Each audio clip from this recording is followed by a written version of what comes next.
आज धरती पर राज हम मनुष्यों का है, इस बात पर शक किया ही नहीं जा सकता। पर क्या ऐसा शुरू से था? क्या इंसान शुरू से ही यानी इंसान धरती पर पहली बार आते ही धरती का शासक अचानक बन गए? या हमारी शुरुआत की कहानी कुछ और ही थी? क्या हमसे पहले भी कोई ऐसे जीव होते थे जो हमसे भी ताकतवर, खूंखार और सबसे खास शासक हुआ करते थे? तो इसका जवाब है, आज से हजारों साल पहले तक इंसान खतरनाक तो बिल्कुल भी नहीं थे। हम भी किसी बड़े शिकारियों का एक साधारण सा शिकार ही थे।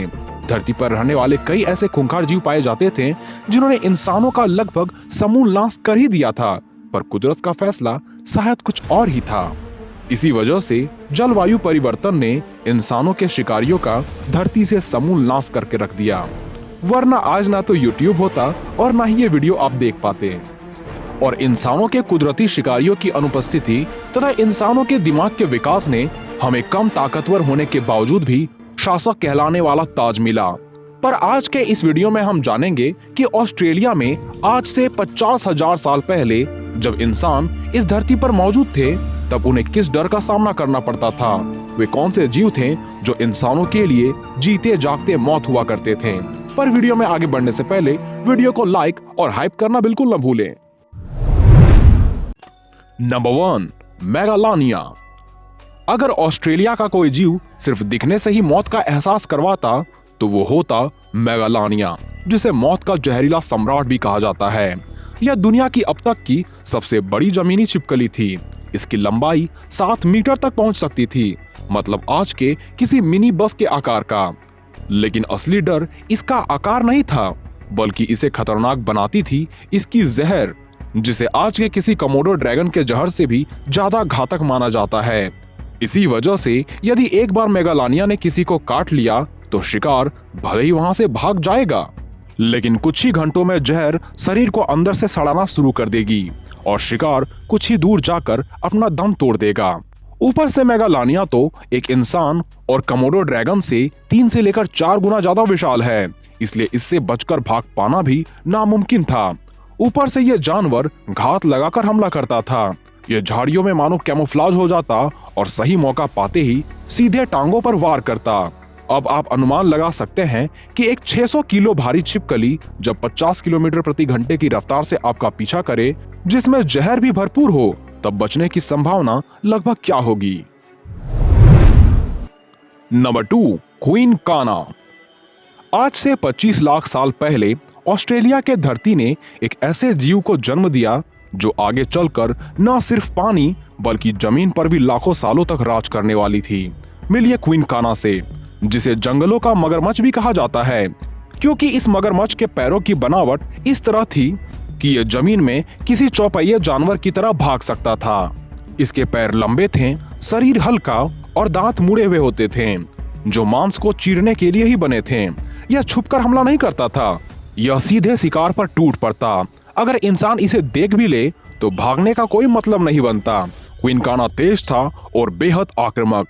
इसके काटने के निशान कई मेगाफौना के हड्डियों पर मिले हैं, जो बताते हैं कि ये अकेले ही विशाल जानवरों को मार सकते थे। नंबर 3, डायप्रोटोडॉन।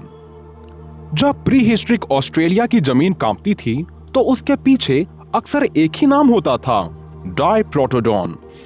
डायप्रोटोडॉन आज तक का सबसे बड़ा मार्सुपियल था। यह जानवर ऐसा था जो दिखने में भले ही शांत लगे, लेकिन इसका विशाल शरीर ही इसकी सबसे बड़ी ताकत थी। डायप्रोटोडॉन की लंबाई लगभग 4 मीटर और वजन 2 से 3 टन तक होता था। जब ये चलता था तो जंगलों के पेड़ इसके रास्ते के रुकावट नहीं बनते थे। इसके विशाल जबड़े मोटी डालियां और पेड़ों के छाल तक को चबा जाते थे। हालांकि यह शाकाहारी था, लेकिन अगर कोई शिकारी या इंसान इसके रास्ते में आ जाए तो इसकी एक ही टक्कर सामने वाले को कुचलकर मारने के लिए काफी थी। वैज्ञानिकों को इसके पैरों के निशान मिले हैं जो बताते हैं कि यह झुंड में चलता था और अगर पूरा झुंड दौड़ पड़े तो पूरे इलाके में भूकंप आने लग जाती थी। नंबर 4, थाइलाकोलो। थाइलाकोलो, जिसे पेड़ों से गिरती मौत के नाम से भी जाना जाता है, थाइलाकोलो को मार्सुपियल लायन कहा जाता है, लेकिन यह शेरों से कहीं ज्यादा बेरहम और खतरनाक शिकारी हुआ करते थे। क्योंकि इसकी बाइट फोर्स अपने वजन के अनुपात में दुनिया के सबसे ताकतवर जानवरों में से एक था। इसके पंजे ब्लेड जैसे तेज थे और जबड़े इतने मजबूत कि एक बार ये किसी को काट ले तो यह हड्डी तक को काट कर रख देता। और सबसे डरावनी बात, यह जमीन पर हमला नहीं करता था। थाइलाकोलो पेड़ों पर चढ़कर ऊपर से शिकार की गर्दन पर छलांग लगाता था। शिकार को पता भी नहीं चलता और अगले ही पल में उसकी रीढ़ की हड्डी टूट जाती। ऑस्ट्रेलिया के जंगलों में आज भी कई इंसानों के कंकाल मिले हैं, जिसमें थाइलाकोलो के पंजों के निशान ये बताते हैं कि ये इंसानों को कितनी बेरहमी से मारा करते थे और इसने लगभग इंसानों को खत्म कर ही दिया था। नंबर 5, प्रोकॉप्टोडॉन। वैसे ऑस्ट्रेलिया कंगारू के लिए ही जाना जाता है, पर आज से 50,000 साल पहले यह प्रोकॉप्टोडॉन के लिए जाना जाता होगा। और भले ही आज के कंगारू मासूम लगते हैं, लेकिन प्रोकॉप्टोडॉन ऐसा नहीं थे। यह लगभग 3 मीटर ऊंचा और बेहद मजबूत थे। इसके पिछले पैर इतने शक्तिशाली थे कि एक ही लात में शेर जैसे शिकारी के भी प्राण पखेरु उड़ा दे। और मासूम तो ये बिल्कुल भी नहीं दिखता, क्योंकि इसके चेहरे की बनावट भयानक थी। आंखों में आक्रामकता और शरीर में हिंसक ताकत। यह आज के कंगारुओं की तरह भागता नहीं था, यह सामने से लड़ता था। चाहे सामने शेर ही क्यों ना हो, यह शेर को वापस लौटने पर मजबूर कर देता, पर यह अपने कदम कभी भी पीछे नहीं हटाता। नंबर 6, वनैम्बी। वनैम्बी एक विशाल अजगर था, लेकिन इसमें जहर बिल्कुल भी नहीं पाई जाती थी। फिर भी यह बेहद खतरनाक था। इसका शिकार करने का तरीका थोड़ा अलग था। यह शिकार को पकड़ता, फिर अपने शरीर से धीरे धीरे कसता। जब हड्डियों में चटकने की आवाज आ जाती, तब यह शिकारी समझ जाता कि जल्द ही शिकार का दम घुटने वाला है।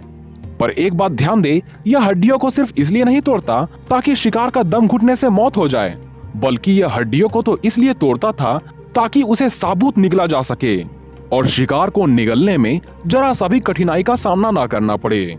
और चूंकि यह सांप लगभग 20 फीट के हुआ करते थे, इसलिए यह अपने आकार से थोड़े छोटे स्तनधारी प्राणियों को काफी सरलता पूर्वक मौत के घाट उतार दिया करते थे। और एक बार शिकार कर लेने के बाद यह किसी गुफा में छिपकर काफी लंबे समय तक सोते रहते थे, ताकि शिकार को आसानी से पचाया जा सके। इसी वजह से आज भी इसके जीवाश्म कई गुफाओं में मिलते हैं, जिससे यह पता चलता है कि ये अंधेरे में छिपकर अपना शिकार पचाया करते थे, क्योंकि पेट भरने के बाद इससे किसी को खतरा नहीं होता। नंबर 7, जेनियोर्निस। अगर नर्क वास्तविक में होता होगा और अगर वहां पक्षियां पाई जाती होगी, तो वो बिल्कुल जेनियोर्निस की तरह दिखती होगी।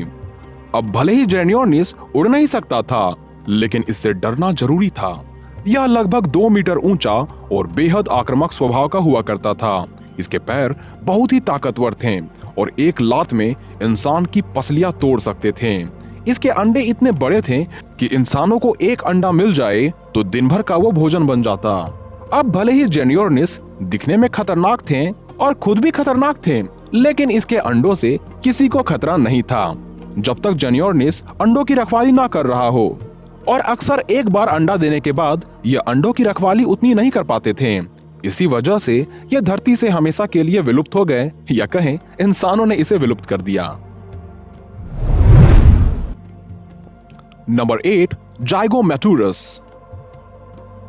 प्री हिस्ट्रिक टाइम में रहने वाले जाइगोमैटूरस दिखने में भले ही शांत और भारी लगते थे, लेकिन यह बेहद आक्रामक स्वभाव के हुआ करते थे।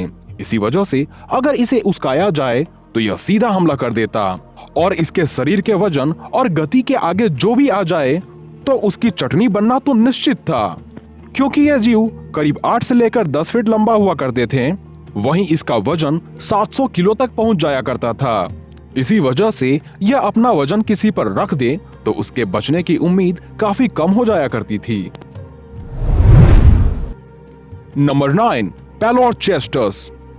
पैलोरचेस्टस उन प्री हिस्ट्रिक जीवों में से थे जिसे देखकर आज भी वैज्ञानिक स्तब्ध है, क्योंकि यह जानवर किसी भी आधुनिक जानवर से पूरी तरह से मेल नहीं खाता। इसका शरीर भारी और मजबूत था, लेकिन सबसे डरावनी चीज थी इसकी अजीब बनावट। इसके अगले पैर बेहद ताकतवर थे, जिस पर बड़े बड़े हुक जैसे नुकीले पंजे थे। यह पंजे किसी शिकारी बिल्ली जैसे नहीं थे, बल्कि किसी ऐसे जीव जैसे थे जो किसी चीज को पकड़कर जबरदस्ती अपनी तरफ खींच रही हो। इसके चेहरे के सामने एक छोटी लेकिन मांसल सूंड जैसी संरचना थी, जिससे ये पेड़ों की डालियां, पत्तियां या जमीन से चीजें उखाड़कर खा सकते थे। यही कारण है कि कई वैज्ञानिक इसे प्रीहिस्टोरिक टैपिर और भालू का डरावना मिश्रण बताते हैं। हालांकि पैलोरचेस्टस मुख्य रूप से शाकाहारी थे, लेकिन इसका शरीर शांत जीवों जैसा नहीं था। अगर कोई शिकारी या इंसान इसके करीब आ जाता तो ये अपने अगले पैरों से उस पर सीधा हमला कर देते और इसके हमले का वार इतना दमदार हुआ करता था कि हड्डियां वहीं टूट कर रह जाती थी और शरीर पर गहरे घाव आ जाते थे। नंबर 10, इंसान। अब इंसान सा खतरनाक जीव तो धरती पर शेर भी नहीं है, क्योंकि इंसानों के जन्म के कुछ ही सालों बाद ही धरती के कई ताकतवर जीव विलुप्त होना शुरू हो जाते हैं, या दूसरे शब्दों में कहें, इंसानों ने उन्हें विलुप्त कर दिया। खैर, इंसानों के बारे में आप भली भांति जानते होंगे, इसलिए इसे एक्सप्लेन करने की जरूरत नहीं है। तो आज के वीडियो में बस इतना ही। मिलते हैं अगले वीडियोस में।